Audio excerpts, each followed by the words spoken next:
बिस्मिल्लाहिर्रहमानिर्रहीम। अस्सलाम वालेकुम। सऊदी वज़ारत दाखिला ने मास्क और समाजी फासले की पाबंदी लाजिमी करार दे दिया है।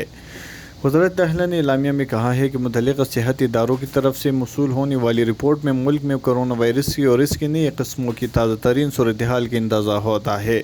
इस बिना पर कि हुकूमत के नज़दीक शहरी और मुकीम गैर मुल्कियों की सलामती अवलिन तरजीह है, जिसे मद्दनज़र रखते हुए नए फैसले की गई है।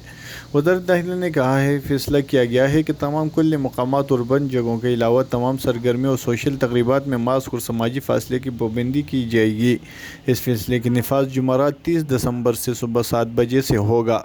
वज़ारत दाखिला ने कहा है कि रहायशियों को सलामती के लिए की गई तमाम फैसले वबा की कैफियत को मद्देनज़र रखते हुए हर वक्त जायज़े के तहत रहते हैं।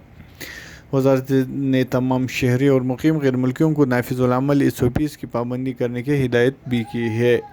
कोरोना केसेस में कमी के बायस वज़ारत ने SOPs में नरमी का ऐलान करते हुए कुल्ली जगहों पर मास्क की पाबंदी ख़त्म करने का ऐलान किया था।